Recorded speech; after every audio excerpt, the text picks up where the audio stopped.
Welcome back to Margaritas in Paradise. Hey, today I'm on a little bit of a road trip. I'm headed up to Chiang Mai. Been kind of collecting a story. We've been talking about driving a motorbike and having to driving scared, driving with your head on a swivel, whether you should even drive or attempt to drive a motorbike. You know, I have viewers that will comment every now and then that they would like to go with me on one of my rides, and you're confident enough to be on a motorbike, you're more than welcome to go with me. But I don't want to have to be responsible for you either. So you understand that end of it, right? And it took me a long time. I don't think I ever got on a motorbike for about 3 years. And all my friends, the guys, they basically said, no, it's too dangerous, don't do it. You can get by. Back then, we didn't even have Bolt. You know, we had taxis and that. The Gov't bus system worked for us, you know, so 10 baht from point A to point B. And if you needed something longer, you just negotiated with a Gov't bus driver. So it took me a long time, and even I decided to finally do it. I didn't have past experience to get me on that motorbike. As many of my friends growing up, they were riding mini bikes and dirt bikes and that sort of thing. The experience level wasn't there. What I ended up doing basically is I went and rented a motorbike, and because I wasn't confident on it at all, I walked it back to the condo where I was staying and put it down in the parking garage area. I was so intimidated considering riding this motorbike that it just sat there for a few days.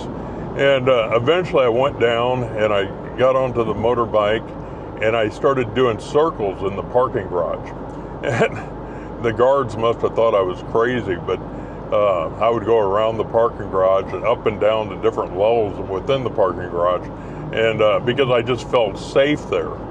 And it took me a long time to come out of the parking garage, but even then, just in the kind of parking, or I shouldn't say parking area, the exposed driving areas on the condominium complex, you know, it probably took me another week or so to actually get on the road. And of course, I was staying all the way over to the left. I was worried about, you know, coming from the U.S., and of course, we drive on the right-hand side of the road, and I wasn't used to driving on the left-hand side of the road. All of that kind of came into play with me, but eventually I was able to make that switch, and for whatever reason, the switch seemed natural to me. It just seemed like driving on the left-hand side of the road became more natural, and what ended up happening is now when I go back to the U.S. and I have to remind myself to stay on the right-hand side of the road, especially when I'm making a left-hand turn and not turn into traffic. It's one of these things in Thailand, you're going to find that there's other people just like you and me out there, and we don't know what their skill levels are, okay, or their skill set is. And there's been many a times I pulled out onto a road and I see a car coming right at me. 9 times out of 10, it's another Falong that's just making a common mistake. But that's one of the things that you just kind of have to keep in mind. Now, the story I was going to tell you is about a good friend of mine, and many of you guys know this friend of mine as well. And I've had him on this channel before. I did an interview with him, but for this portion of the story, he doesn't want to give out his name, and he just asked to be called Crash. So anyway, what ended up happening with Crash was that he was involved in a motorbike car accident. Now, the key things to know about Crash, in his interview, he talked about he self-insures. Self-insuring in general, I'll probably touch on this later as well. It's not something that I recommend, because if you're self-insuring, you really have to have self-control and you have to have discipline. Now, what are we talking about self-insuring?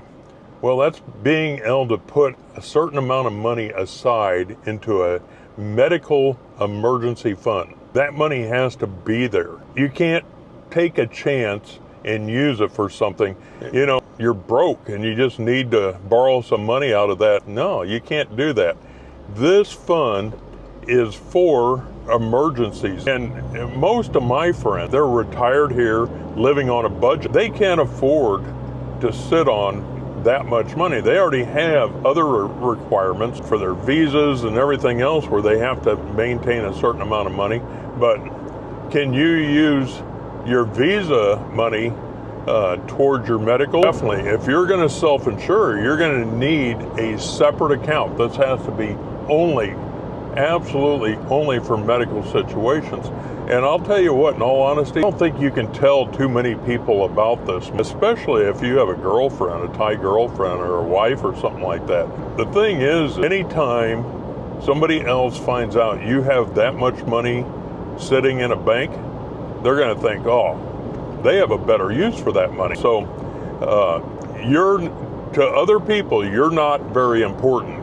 You have to be self-disciplined. You have to have self-control to maintain that amount of money. And how much money is enough? I'll tell you what, I was just talking to Crash recently. He would suggest, okay, a minimum of 1 million baht. So what's that? 30, let's just say 35,000 US dollars, okay, that you have set aside for a medical emergency only. And really, that's the minimum amount. Now, if you can afford to do that, you already have that amount of money, you don't have to save, let's say, 10,000 baht a month or whatever it's gonna cost to get you to that level, then that's fine. Then definitely self-insure. To give you an idea, if you're a 60-year-old man and you come here to Thailand and you try to get insurance, if you're in perfect health and you don't have any type of prior conditions that would affect your insurance, your insurance is probably gonna cost you 10,000 baht a month, all right, for 60 years old. And every you get older, it's going up. Those are the things that you have to think about. And how important is medical insurance?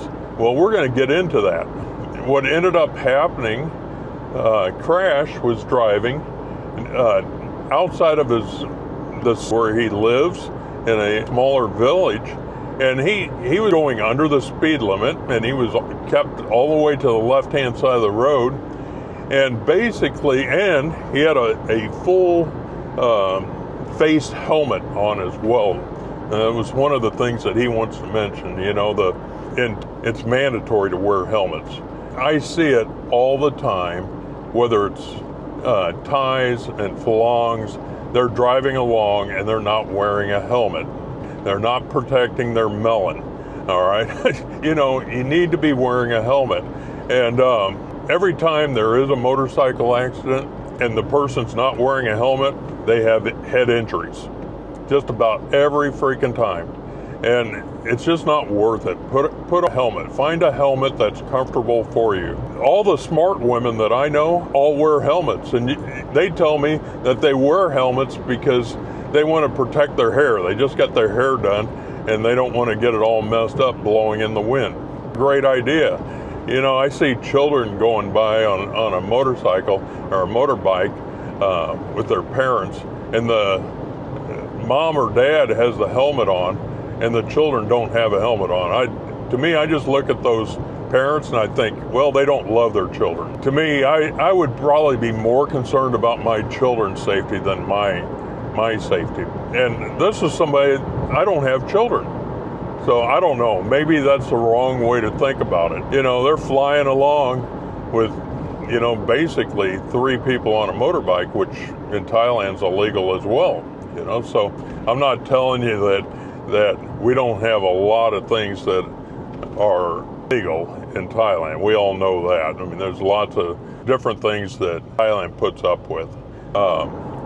Crash was riding along. Anyway, so this old pickup truck just comes, T-bones Crash, okay, and literally hitting the full side of his motorbike, took the front end a blunt hit, and it knocked Crash completely off the road. As soon as it hit, he blacked out. The next thing you know, Crash wakes up at a hospital, and just so happened to be a government hospital. You know, the professional staff, such as doctors, for the most part, all spoke English, but the nurse staff and the administration staff didn't speak English. Okay, so now in other hospitals, like let's say Bangkok Hospital or private hospitals, the nursing staff in the private hospitals all speak English pretty good. In these government hospitals, it's kind of harder translating, so you're going to be stuck using Google Translate. Crash, fortunately, when he arrived in Thailand, within 2 years, he taught himself to speak Thai. And being able to speak the language was really a help. Now, he was offered a private room right away, but because he was self-insuring, he said no, he would just stay in the ward. So he stayed in this hospital approximately 14 days, about 2 weeks. And 7 of those days, he was in intensive care at that. All right, so basically, he was diagnosed with a broken pelvis, and the doctor gave him a couple options on that. He decided to go with letting the pelvis heal naturally. And I'm not sure exactly what brought him up to that decision, but he did have surgery on his shoulder, which was completely broken. He had to have a big plate put in there and a bunch of screws. It was a serious matter. Fortunately, he was wearing a helmet. That was a big deal. That may have saved his life. But anyway, so he spent 14 days in this government hospital, and when he was released, he was given his bill, and it was 190,000 baht. Is that too much money? I think about that because I have enough people around me that I would say that 50% my friends probably don't have dollars in the bank right now, and that's a reality. And it's something to definitely think about. If all of a sudden you woke up and you were in a government hospital, what would you do? Would you call the ambulance and have them take you over to Bangkok Hospital? That same procedure that Crash went through at Bangkok Hospital would have been 1 million baht, 100%. There's other private hospitals, and I'm gonna do a video on those as well to kind of explain the differences and different places you could potentially go, places that are considered maybe better than just your standard government hospital. But for where he was at, he probably didn't have, unless he got back into the main city in the province that he was at, he probably didn't have that option. And they, out in the country, they have a government hospital, I don't know, every 75 kilometers or so, something like that. Now, another subject I want to touch on as far as Crash is back home now. His girlfriend's staying with him and taking care of him because he can't walk. He didn't take a step, I think, for almost 30 days before the first steps he just recently took is with a walker. And he told me that he's getting better every day, and hopefully he'll be, back to where he was before. Now, Crash is also, his proficiency level on a motorbike is pretty high. He's traveled all over Thailand on this motorbike that he was riding was a Honda ADV 160. He's rode it down to Pattaya and all over Thailand. He goes on these motorbike rides and just enjoys life. So his proficiency level was probably pretty good. It's just that you can't always depend on the other drivers' skill levels to be in the same set that you have. So the outcome of the story basically is, I asked Crash, I said, so what happened with the other driver? Well, the other driver was a 70-year-old Thai guy. Because the police couldn't talk to Crash, the case hasn't been determined who's at fault yet. So Asked him about his motorbike, and he says he's not sure what the condition of the motorbike is, but he was notified it's in a police impound lot in storage, and he has to pay to get the motorbike back. But he's still not sure the condition of it. I also asked him what type of insurance he had on that motorbike, and he told me he had just the standard government insurance. So if you're buying a motorbike or if you're renting a motorbike, let's just compare the two. If you're renting a motorbike in Thailand and everybody says, well, make sure it has insurance. Well, the insurance that a rented motorbike's going to have is a government mandatory insurance that'll end up paying about 5,000 baht out to whoever's affected in the incident. All right, so and that goes for cars as well. If you buy a car, to get your registration, you have to pay for the government insurance. And unfortunately, that's the only insurance that a lot of people have. Everybody kind of expects you to take care of yourself when it comes to incidents. One of the things to kind of keep in mind is that if you go buy a car or a motorbike, you're going to go out and get what we call first class insurance. On both this truck that I'm driving right now, I have first class insurance, and on my motorbike I have first class insurance as well. That is going to take care of my motorbike, my car, or if I'm at fault in an accident, it'll take care of the other person's vehicles as well. And that's what you hope everybody else has. But I can guarantee you most people don't follow those rules when it comes to insurance. So we're not sure. Eventually there'll be a determination who's at fault. But Crash knows that he's going to end up paying for everything as far as his stuff's concerned. As far as his motorbike, he's just going to have to go out and buy a whole new motorbike. He'll be lucky to get the 5,000 baht from the government insurance. He'll claim that, or how much ever that they'll allow him for that motorbike, but more than likely, he's not thinking that this older that T-boned him has any additional insurance on it. The cause of the accident hasn't been determined. So, Crash is getting better. He's hoping to be full speed, and I'm hoping to see him eventually and get more of an update. I got a lot of pictures. I don't have any pictures of the actual accident scene, or none that he knows of that are available. If you're going to stay in a government hospital, you know what? If you're going to stay in a hospital for any length of time, I think you need to have somebody that you can rely on to come and help take care of you, bring you a sandwich, or you may like the hospital food, but a lot of people don't. So just kind of keep that in the back of your mind. Put a shout out to Slick. I appreciate you, man, way more than I ever imagined. But thank you very much. Let's see here.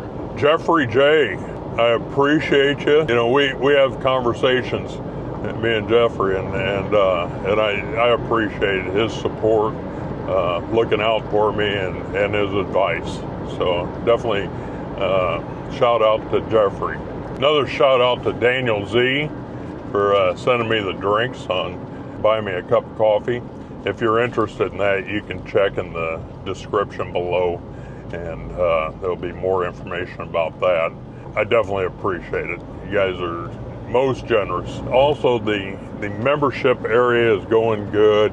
You guys are awesome, and thanks for hanging in there. I've been trying to put some comments up and members only videos and things like that for you, and I see a lot of you are keeping up with all the videos that are in queue for going out in the future, and you get a first look at those videos. So that's another big plus of joining the members only area. And other than that, make sure you're giving me a big thumbs up, that you're hitting that subscribe button. Hit the little bell next to it for future notifications of videos that are coming out.